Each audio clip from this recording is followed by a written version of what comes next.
Cinema అనేది కేవలం ఒక వినోదం మాత్రమే కాదు.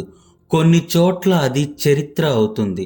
విశాఖపట్నంలో అలా చరిత్రగా నిలిచిన ఒక పేరు అదే పూర్ణ థియేటర్. పూర్ణ థియేటర్ విశాఖపట్నంలోని పూర్ణ మార్కెట్ ప్రాంతంలో ఉన్న ఒక చారిత్రాత్మక సినిమా థియేటర్. జీకే మంగరాజు గారు, సి పుల్లయ్య గారు భాగస్వామి. ప్రజలకు వినోదం అందించాలనే ఆకాంక్షతో ఆ కాలంలో విశాఖపట్నంలో 1925లో శ్రీ కృష్ణ టూరింగ్ టాకీస్ని ప్రారంభించారు. ప్రారంభించిన 2 సంవత్సరాల తర్వాత అంటే 1927వ సంవత్సరంలో పుల్లయ్య గారు తెలుగు సినిమా ప్రొడక్షన్ మరియు డైరెక్షన్ పనుల్లో భాగంగా భాగస్వామ్యాన్ని వదులుకొని మద్రాసుకి వెళ్ళిపోయారు. తర్వాత జీకే మంగరాజు గారు టూరింగ్ టాకీస్కి పూర్తి స్థాయి ఓనర్గా మారారు. టూరింగ్ టాకీస్కి వచ్చిన అపార ఆదరణ మంగరాజు గారిని మరింత ముందుకు నడిపించింది.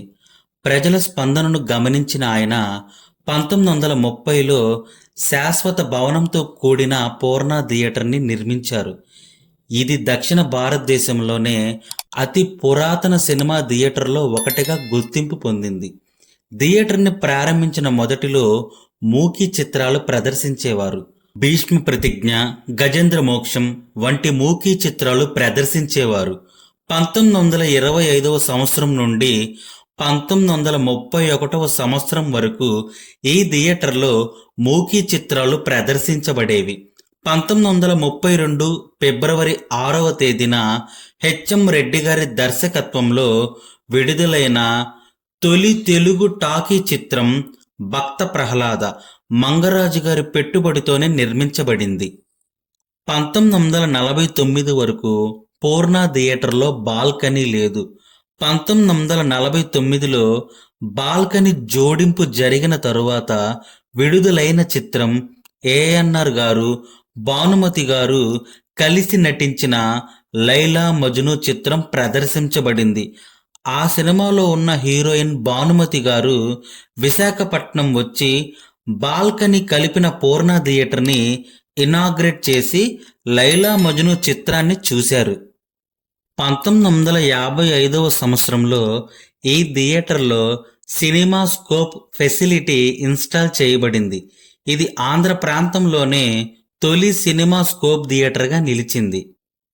మంగరాజు గారి మనవడు వెంకట్రామయ్య గారు చాలా కాలం తర్వాత 1980వ సంవత్సరంలో పూర్ణ థియేటర్ని రెనోవేట్ చేశారు. ఆ తరువాత 1993వ సంవత్సరంలో ఈ థియేటర్ని అప్గ్రేడ్ చేసి మోడర్నైజ్ చేశారు. 2013వ సంవత్సరంలో చెన్నైలో జరిగిన ఇండియన్ సినిమా సెలబ్రేషన్స్లో అప్పటి తమిళనాడు ముఖ్యమంత్రి జయలలిత గారి చేతుల మీదుగా మెమెంటోని అందుకున్న వెంకట్రామయ్య గారు. నేటికి ఈ థియేటర్ 100 సంవత్సరాలు పూర్తి చేసుకుంది. ఇన్ని సంవత్సరాలు చరిత్ర కలిగిన ఈ థియేటర్లో కేవలం 2 సినిమాలు మాత్రమే 100 రోజులు ఆడాయి అంటే ఆశ్చర్యకరమైన విషయమనే చెప్పాలి. ఆ 2 సినిమాలు కూడా నట సామ్రాట్ ఏఎన్ఆర్ గారివి కావటం ఒక రికార్డు. 1956వ సంవత్సరంలో విడుదలైన ఇలవేల్పు డైరెక్ట్గా 100 రోజులు ప్రదర్శించబడింది. 1960వ సంవత్సరంలో విడుదలైన శాంతి నివాసం కూడా డైరెక్ట్గా 100 రోజులు ప్రదర్శించబడింది.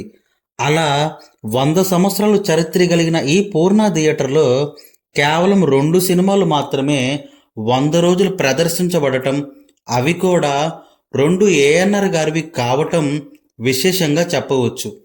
ఇది పూర్ణ థియేటర్లో నట సామ్రాట్ ఏఎన్ఆర్ గారి ఒక రికార్డు. వైజాగ్లో ఉన్న పూర్ణ థియేటర్తో మీకేమైనా మధురమైన జ్ఞాపకాలు ఉంటే, అక్కడేమైనా సినిమా చూసినట్లయితే ఖచ్చితంగా కామెంట్ బాక్స్లో తెలపండి. ఈ వీడియో ఎలా అనిపించిందో కూడా కామెంట్ చేయండి. చాలా చిన్న యూట్యూబర్ని, మీరు చేసే ఈ చిన్నపాటి లైక్ అండ్ సబ్స్క్రిప్షన్ నాకు మరిన్ని వీడియోలు తీయటానికి ఎంతో ప్రోత్సాహాన్ని ఇస్తుంది. నేను తీయాల్సిన వీడియోలు, మీరు చూడాల్సినవి ఇంకేమైనా ఉంటే, ఏ ప్రాంతమైనా ఏ ఊరైనా పర్వాలేదు, తప్పకుండా కమెంట్ చేయండి. వాటి వీడియోలు కూడా మన ఛానల్లో వస్తాయి. నెక్స్ట్ వీడియోలో కలుద్దాం. బాయ్.